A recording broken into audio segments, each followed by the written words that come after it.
Programme हालात हाजरा देखने वालों की खिदमत में मोहब्बत भरा सलाम। नाज़रीन, जो मेरे पास सबसे जो नई खबर आई है वो ये है कि इस वक्त बड़ी सख्त रस्साकशी हो रही है। वो ये होती है कि एक तरफ 13 पार्टियाँ और उनके साथ चीफ ऑफ आर्मी स्टाफ है, दूसरी तरफ पब्लिक है, इमरान खान है, चीफ जस्टिस है। इतला ये मिली है अभी जो नई है कि हर सूरत में चीफ जस्टिस को यहाँ से छुट्टी करवाने का प्रोग्राम बन चुका है। 2 साल तक ये लोग चाहते हैं कि इंतखाबात ना हो और 2 साल के अंदर इमरान खान को ये रास्ते से हटा देंगे, उसकी पार्टी को नुकसान पहुंचाएंगे, जिसकी पूरी तैयारी की जा चुकी है। सोमवार को वाला ये पता चलेगा चीफ जस्टिस के मतलब। अभी तक तो ये खबर आ रही है कि वो कह रहा है कि नहीं, कानून और आइन के मुताबिक सब कुछ होगा, मगर हमारे जो लोग हैं दूसरे, उनके पास कई हरबे हैं, वहाँ पे वो ब्लैकमेल भी करते हैं और भी कई कुछ करते हैं। आज साउथ अफ्रीका से वो मोहतरमा भी हमारे साथ है प्रोग्राम में, उनसे भी पूछेंगे कि वो क्या देख रही हैं, क्या हालात देख रही हैं। जी अस्सलाम वालेकुम। वालेकुम सलाम। अभी आपने सुन लिया जो मैंने कहा? जी जी बिल्कुल सुना। बात कुछ ऐसे ही है, लेकिन मैं बात यहाँ से शुरू करना चाहूंगी कि ये जो जी NRO2 जो है, ये इसकी अभी दो चीजें रहती थी ना। जी। एक तो नवाज शरीफ को क्लीन चिट देना और उसको वापस बुलाना, और उसके सारे केसेस खत्म करवाना और उसको दोबारा से लॉन्च करके सियासत में लेके आना और इलेक्शन लड़वाना, जैसे कि कहते हैं लेवल प्लेइंग फील्ड। और दूसरी बात जो थी, इसराइल को तस्लीम करना, हाँ जी। ये भी NRO2 में शामिल था। और ये दोनों बातें हो रही हैं। जैसे कि आपको पता ही होगा कि पाकिस्तान से ड्राई फ्रूट्स का और स्पाइस का एक जहाज यरूशलेम में लैंड की है, जो कि UAE के थ्रू जो है ये बातचीत हुई है, और पाकिस्तान के स्पाइस और ड्राई फ्रूट गए हैं इसराइल, और तिजारत जो है वो शुरू हो गई है। और मैं ये पूछना चाहती हूँ कि ये तहरीक लबैक वाले कहाँ हैं? और ये जो मौलाना, तो कहना उसको गुनाह ही है, और नाम भी उसका इतना एहतराम वाला है, फजलुर रहमान, के अल्लाह ताला का फजल है, रहमान का फजल है। तो ये जो फजलू है, इसकी हुकूमत में, जो इमरान को खुद यहूदी एजेंट कहता था, इसकी हुकूमत में इसराइल पाकिस्तान के स्पाइस गए और ड्राई फ्रूट गए हैं। ये कहाँ है? ये सोए हुए हैं? कहाँ है ये? इनको जरा तलाश करना है। ये भी अवाम का काम है, जरा इनको गिरेबानों से पकड़ के झंझोड़े कि जिसे यहूदी एजेंट कहते थे, अब वो सारे काम तो इनकी हुकूमत में हो रहे हैं। अब इन्होंने एक नया बयानिया बना लिया है कि हम PDM का तो हिस्सा है लेकिन हुकूमत का हिस्सा नहीं है। ये अवाम को पागल बना रहे हैं, समझ आई? ये इक्तदार के लिए इनका है कि हमसे जो कुछ भी हो सकता है ना, हम वो करें और इक्तदार में रहें। इमरान खान ने एक तकरीर में अपनी में कहा था कि मैं जब हुकूमत में आया हूँ तो मैंने देखा और मैं हैरान रह गया कि पाकिस्तान के पास इतना कुछ है। और ये बात तो मालूम ही होगी सबको भी कि हमारे जो खैर से जर्नल है, वफादार जो जर्नल है, और जो कि वर्दियां पहनते हैं पाकिस्तान की वफादारी के लिए, अपनी जानें कुर्बान करने तक की, वो कहते हैं कि हम लोग परवाह नहीं करते। ये लोग ओवरसीज जो दूसरे बैरूनी ताकतें हैं, उनसे ये पैसे लेते हैं कि हमारे मुल्क में जितने भी माइनर्स हैं उनको हम नहीं निकालेंगे। वो इनको इसलिए पैसे देते हैं कि आपने अपने मुल्क से माइनस नहीं निकालनी, मादनियात आपने नहीं निकालनी, लेकिन पैसे हमसे आप लेते। देखे बातें यहाँ तक पहुंच चुकी हैं। पाकिस्तान का तो इन्होंने मिलकर बेड़ा गर्क और खाना खराब कर दिया। जो पाकिस्तान के जर्नल है, मेरे नजदीक सबसे ज्यादा कसूर इन्हीं का है। मुल्क को बर्बाद करने में सबसे ज्यादा कसूर इन्हीं का। जनरल बाजवा आहिस्ता आहिस्ता अपने सारे करतूत अपने मुंह से मान रहे कि उसने इमरान खान और उससे पहले जो 3 साल थे उनमें उसने क्या क्या किया, कि हम सहाफियों को बनाते भी थे, मरवाते भी थे, उठाते भी थे लोगों को। और फिर बात बातों में उसने कहा कि सारा कुछ जो कुछ भी होता रहा मुझे तो उसका पता ही नहीं, इतना तो मियाँ मिट्ठू था कि तुझे कुछ पता नहीं था। ये किस नालायक और अहमक को बना दिया गया जनरल, जिसके अंडर सारे कोर कमांडर हैं और वो सारा कुछ करते फिरते हैं, लेकिन जो उनका सरबराह जनरल है उसको कुछ नहीं पता। लेकिन सच जो है ना वो नहीं छुपता, सच अपना आप मनवा के रहता है।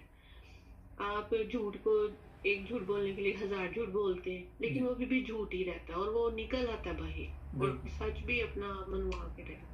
अब कोई तो नहीं ना कहता जना बाजवा के कि तुम उसको शाहिद मतेला को इंटरव्यू दो, खुद ही उसको बुला बुला के उससे बातें करता है, इंटरव्यू देता है। अल्लाह ताला की मार बढ़ रही है इस पे, लेकिन ये ना समझ नहीं रहे ये लोग। और NRO 2 के लिए इसने सुलेमान शहबाज के हाथ में खुद ही टिकट पकड़ाई थी जनरल बाजवा ने, उसको कहा था तू निकल जाए यहाँ से पाकिस्तान से, उसको भगवाया था इसने।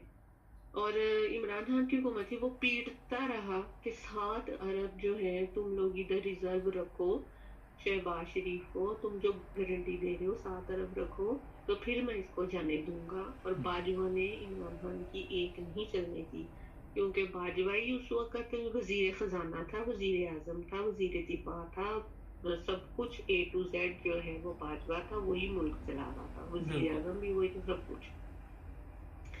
तो इमरान खान की उसने चलने नहीं दी, और उसको सिर्फ 50 रुपए के स्टाम्प पेपर के ऊपर उसको भगोड़े को, मफरूर इफ्तिखारी को, उसको पाकिस्तान से बाजवा ने निकलवाया। तो मुझे ये बताएं कि इसमें किसका ज्यादा कसूर है? इसमें सबसे ज्यादा हमारे जो मेहरबान जनरल है, जिन्होंने अवाम का बेड़ा गर्क को खाना खराब कर दिया और मुल्क को यहाँ तक ले आए, ये और जो आज जो भी सूरत हाल है ना, मैं इसकी सारी जिम्मेदारी जो है ना वो जनरल पे दूंगी, क्योंकि ये सब कुछ वहीं से ये ऑर्डर्स निकलते हैं। ये जो सियासतदान है ना, ये जो PDM की हुकूमत है, ये कठपुतली हुकूमत है। अगर आज ये हाफिज जो है ये एक इशारा करे और सबको 1 लाख रिसीव करे और उनको कहे तुम लोग आराम से बैठते हो, ये नहीं बैठते, ये मुल्क का क्या हाल करती है। तो मैं देखती हूँ कि किसकी जुर्रत है। ये नवाज शरीफ PTV पे आके जो खिताब करता है, ये तो मफरूर और इश्तहारी है। इसका तो इश्तहार, इसकी तो क्या कहते हैं, तकरीर दिखाना ममनू है, नहीं दिखा सकते, लेकिन उसके बावजूद इसकी तकरीर दिखाई जाती है। अब इसने जो तकरीर कल की है उसमें इसने पाकिस्तानी कौम से खिताब किया कि पाकिस्तानी कौम बेवकूफ है। वो उसकी तकरीर का लुबेलुआब ये था कि पाकिस्तान के आज जो भी हालात है ना, उसकी जिम्मेदार जो है वो जिम्मेदारी इस बात पे आती है कि तुम लोगों ने नवाज शरीफ को मुल्क से निकाल दिया और इक़्तिदार से निकाल दिया, इसलिए आज मुल्क का ये हाल है। तो मैं उस भगोड़े से, WW के बाप से ये पूछना चाहती हूँ कि वो मुझे ये बताए कि आज जो हुकूमत बनी हुई है वो किसकी है? वो भी तो इसी की है ना। मुशावरतें करने के लिए जो भी फैसला करना होता है, ये लंदन भागते हैं और उसके मशवरे से चलते हैं, जबकि फौज का आर्मी चीफ और चीफ ऑफ आर्मी स्टाफ भी इसी भगोड़े की मुशावरत से लगा, बल्कि इसके हुक्म पे लगा। तो ये आज जो कल इसने खिताब करके सारा कहा कि जी महंगाई है, लोग आटे के लिए मर रहे हैं, सोना इतने पे तोला हो गया है, कोई अपनी बेटी की कैसे शादी करेगा, और ये वो जो भी उसकी तकरीर थी जिसने भी सुनी, सबको पता उसने क्या कहा है। उसने कहा है कि अगर उसने मेन एक बात मैं आपको बताऊं, उसने कहा है अगर सुप्रीम कोर्ट ये फैसला करती है, जो उसको पता है कि उसने जो फैसला करना है कि 90 दिन के अंदर अंदर इंतखाबात होंगे, तो हम एक ब्रेक का कहा जा रहा है, यहाँ से शुरू करते हैं नाज़रीन, एक ब्रेक लेते हैं, जुड़े रहे हमारे साथ। ये एक सवाल आया कि मुझे कैसे पता चलेगा मेरे अंदर ऐब है, तो मैं उनको बता देता हूँ कि आपने अपनी बेगम से सिर्फ एक ही उसका ऐब बयान करना और दूसरा नहीं करना। अगर दूसरा करना तो पहले नज़दीकी मस्जिद में देख लीजिएगा कि वहाँ खादम मस्जिद की ज़रूरत है कि नहीं है, उसके बाद आपको वो तमाम ऐब बता देगी, आपकी नस्लों के भी और आपके सब रिश्तेदारों के। और मुझे दोबारा फ़ोन ना करना। जी ब्रेक के बाद दोबारा आपकी खिदमत में हाजिर। अच्छा, क्या उसका लबे लबाब क्या था? हाँ जी, तो वो तकरीर में बाकी उसने बात जो मेन चीज़ जो थी ना, वो उसने ये कही कि अगर सुप्रीम कोर्ट के एक तो फुल बेंच बनाया जाए, यानी कि 15 जज जो हैं वो मिल के ये फैसला करें इस बात का कि इलेक्शन कब होने हैं। और दूसरी बात, अगर उसने कहा कि अगर ये जो बेंच बैठा हुआ है और ये फैसला करेगा तो हम इसको नहीं मानेंगे, और डॉलर जो है वो 500 रुपये पे चला जाएगा, हम पहुंचा देंगे डॉलर। यानी कि उसका कहने का ये मतलब था कि हमने इस सुप्रीम कोर्ट का फैसला नहीं मानना। देखें, मैं हैरान होती हूँ कि पाकिस्तान में कानून की इतनी सी वुकत है कि सुप्रीम कोर्ट जो अल्लाह के बाद आला अदलिया है पाकिस्तान की, जहाँ पर पाकिस्तानी अवाम को उम्मीद होती है कि जिंदगी में शायद उनको यहाँ से इंसाफ मिल जाएगा, और वो लोग इतने काबिज हैं। अब आजकल जो सूरत हाल बनी हुई है वो सेम टू सेम 97 वाली है, जब इन्होंने सुप्रीम कोर्ट के ऊपर इन्होंने हमला किया था। जी सेम वही सिचुएशन है। अभी आप देख लें, वो डडू चार्जर, क्या नाम है उसका, औरंगजेब मरियम, उसने कहा है कि ये जो बेंच बना हुआ है, हम ये जो भी फैसला करेंगे हम इसको नहीं मानेंगे। यानी उसने पहले ही ऐलान कर दिया। क्यों भाई, तुम क्यों नहीं मानोगी? देखे, जब ये बेंच बना, 9 रुकनी बेंच बना, उसमें से 2 निकल गए जज, फिर ये 5 रुकनी रह गया, और 5 रुकनी जो जज थे, ये सोमोटो की बात कर रही हूँ, 5 रुकनी जो जज थे ना, उन्होंने ये फैसला किया था, उन्होंने कहा था ये नोट हम सबका मुत्तफिका है, लेकिन 2 जो है इसमें से नहीं है, इसलिए 3-2 के हिसाब से ये फैसला आ रहा है। लेकिन इस बात पे हम बिल्कुल एग्री है कि अगर असेंबली टूट जाती है या तोड़ दी जाती है तो उसमें 90 दिन के अंदर अंदर इंतखाबात होने, ये आइन साफ साफ कहता है, इसमें तो कोई शक नहीं है और कोई बहस करने वाली बात ही नहीं है। जो क्योंकि 90 डेज के लिए केयरटेकर गवर्नमेंट आती है, अगर वो 91 डेज के लिए होती है तो वो फिर इलीगल हो जाती है। तो ये जो लोग हैं इतना प्रेशराइज कर रहे हैं उसको, अता उमर बंदियाल को कह रहे हैं कि तुम इस्तीफा दे दो। वो क्यों इस्तीफा दे गई? क्योंकि काजी फाइज ईसा नेक्स्ट जो है वो है इसके चीफ जस्टिस, ठीक है, सीनियरिटी पे। और फाइज ईसा वही है जिन्होंने हुदैबिया पेपर मिल पे जो फाइल थी वो बंद की थी, और इन्होंने ये नून लीग से थोड़ा सा इनका झुकाव जो है ना, इनकी तकड़ी का झुकाव वो नून लीग की तरफ होता है, इसलिए उनको ये है कि ये आएंगे तो ये हमारे हक में फैसला करेंगे। लेकिन मुझे ऐसा नहीं लगता, क्योंकि उसमें भी अगर फुल बेंच बन जाएगा तो आइन आइन जो है ना, आइन उसके मुताबिक अगर आप फैसला करते हैं तो वो तो साफ। अच्छा ये बताइए कि आप 90 डेज में इलेक्शन कराने हैं। अच्छा मैंने कहा चंद सवाल 2-3 कर लेते हैं क्योंकि टाइम खत्म हो रहा है।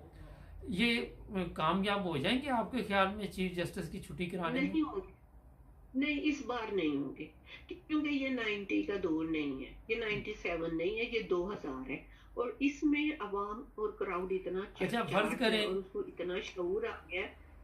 फर्ज करें कि ये फैसला देते हैं और अदारे मानते नहीं फैसला सुप्रीम कोर्ट का, तो फिर क्या किया जाएगा? फिर अवाम निकल आएगी सड़कों। उसके बाद फिर ये होगा कि इदारे टकराएंगे सुप्रीम कोर्ट से, उसके बाद वुकला जो है वो आएंगे बाहर, उसके बाद अवाम जो है वो भी आएगी बाहर। उसके बाद ये है कि उसके बाद ये है कि हो सकता है, मुझे बहुत सारा चांसेस लग रहे हैं कि अता उमर बंदियाल जो है ये शहबाज शरीफ के ऊपर आर्टिकल्स लगा रहे हैं। अच्छा ये एक बड़ा मुझे भी ये लग रहा है कि उसके बगैर इन्होंने ठीक नहीं होना।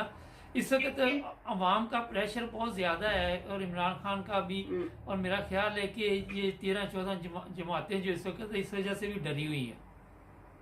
नहीं वो बिल्कुल प्रेशर उनके ऊपर बिल्कुल इमरान खान ने रखा हुआ। इमरान खान ने कहा है, उसने ऐलान किया है कि मुझे इस बात से कोई फर्क नहीं पड़ता कि bench full bench supreme court का फुल बेंच बने या 3-2 से या 5 से, कितने लोगों से फैसला आए, मुझे आइन और कानून के मुताबिक फैसला। अच्छा आखिर में ये बताइए कि ये इनको क्या किसी को हक हासिल है कि 15 जज हो, 10 हो, 4 हो, 3 हो, 2 हो, इनकी क्यों ये आके तो मीडिया पे इस तरह की बकवास करते हैं? इनको किसने? सिंपल सी बात है, ये तो बहुत ही सिंपल सी बात है। नवाज शरीफ अपने दौर में इतनी पनीरी लगा गया हुआ है कोर्ट्स में, हाई कोर्ट हो, सुप्रीम कोर्ट हो, कि उस एक बात कही जाती थी कि जनरेशन टू जनरेशन जो है नवाज शरीफ को इंसाफ मिलेगा। इसलिए वो इस बात पे भड़कते हैं। भाई جب نوٹوں کے منہ کھل جاتے ہیں، بریف کیسوں کے منہ کھل جاتے ہیں، نوٹوں کے ڈھیر لگ جاتے ہیں اور وہ لگاتا رہا ہو اپنے دور میں، تو وہ جو بیج وہ ڈال گیا، اب اس کی کٹائی کا ٹائم ہے، اب اس کو اچھا چلیں، فصل کاٹ کے بہت اس شکریہ کو آپ کا. فائدہ تو حاصل کرنا ہاں نا۔ جی، آپ یہ بتائیے کہ ساؤتھ افریقہ میں کیسا جا رہا ہے رمضان، یہ بھی تھوڑا سا پوچھ لیتے ہیں پروگرام میں. اچھا، ایک تھوڑی سی یہ بات کرنا چاہتی ہوں کہ جو اعتزاز احسن ہے اور اظہر صدیق ہیں اور عارف چودھری ہیں جو سپریم کورٹ کے ہیں، ہوں، یہ ایڈوکیٹ ہیں، اور جو عارف چودھری ہیں وہ تو نون لیگ کے ہیں، وہ جی بالکل. ایڈوکیٹ، لیکن انہوں نے بھی بڑی کلاس لی تھی ان کی۔ یہ جو تین نامور ہیں ایڈوکیٹس جو ہیں، بیرسٹر ہیں اعتزاز احسن اور سینیٹر بھی ہیں، تو آپ ان کو معمولی نہ سمجھیں، چلیں وہ خود ہی وکلا کی تحریک کے لیے وہ کھڑے ہو گئے ہیں، اور انہوں نے اس بار 97 کا کام نہیں ہونے دینا۔ اور میں ایک اپیل کرنا چاہتی ہوں جی پاکستانی عوام سے، جلدی ان سے کر لیں. کہنا چاہتی ہوں کہ پر امن رہ کے سپریم کورٹ اور ججز کے ساتھ کھڑے رہیں، اور ان کو اعتماد میں ان کو کہیں کہ ہم آپ کے ساتھ ہیں، آپ جو بھی فیصلہ کریں گے، اور پرامن رہتے ہوئے اگر احتجاج بھی کرنا پڑے تو اپنے گھروں میں مت بیٹھیں، اور باہر نکل کے اپنا ان کے ساتھ اعتماد ظاہر کریں چلیں ٹھیک ہے، سپریم کورٹ کے ساتھ، بہت بس شکریہ، ایک یہ ہے۔ بہت شکریہ. اور ساؤتھ افریقہ کا رہنے دیں پھر۔ نہیں بتا دیں تھوڑا سا، آپ لوگ پوچھ. ساؤتھ افریقہ میں الحمدللہ روزے بہت اچھے جا رہے ہیں، موسم جو ہے وہ اس کا ٹیمپریچر 20 سے 22 تک ہے، اچھا، اتنی بڑا زیادہ اچھا گرمی موسم نہیں ہے. ہے۔ ہاں جی، ہوں. ہاں جی، اور اذان ہوتی ہے ہمارے ٹائم کے مطابق 6:45 اور روزہ کھلتا 7:15، تو تقریباً 13 گھنٹے کا روزہ ہے، لیکن بھوک پیاس بالکل بھی نہیں لگتی، اور الحمدللہ ماشاءاللہ بچے میرے تو شروع سے ہی روزہ رکھتے ہیں سبھی، تو چلیں، الحمدللہ اچھا پاکستان جا کے رہا لیے ہے خاص طور رمضان۔ پر دعا کریں. بہت شکریہ آپ کا. انشاءاللہ، وہ تو نماز میں تو ہم کرتے ہی ہیں 5 وقت، اب روزے ہیں اس میں تو خاص طور پہ ایک دعا تو ہوتی ہے، اور چاہے کوئی ہو نہ ہو، کہ پاکستان اور عمران خان اللہ پاک ان کو اپنے حفظ و امان میں رکھے۔ چلیں، بہت شکریہ، اپنا خیال رکھیں. ناظرین، چیز یہ ہے کہ پاکستان اس وقت جو کچھ آپ دیکھ رہے ہیں، نظر اس انٹرنیشنل میڈیا کی بھی ہے. کبھی یہ ہوا نہیں کہ چیف جسٹس کو ہٹا دیا جائے. یہ چالیں چل رہی ہیں اس وقت، اور بہت خطرناک چالیں، مگر کیا اس میں یہ کامیاب ہو گئے؟ ابھی جو اپیل محترمہ نے کی کہ عوام کو عدالت کا ساتھ دینا چاہیے، اور عوام ہی آپ سب کے سامنے جو بھی ہے طاقت کا سر چشمہ ہے. ہمارے چینل کو سبسکرائب کریں، جڑے رہیں ہمارے ساتھ، اور آس پاس اپنے غریب بہن بھائیوں پہ بھی نظر رکھیں. رمضان کے دن ہے، ان کو بھی افطاری میں بلائیں، یا جو بھی ان کی مدد کر سکے وہ کریں ضرور.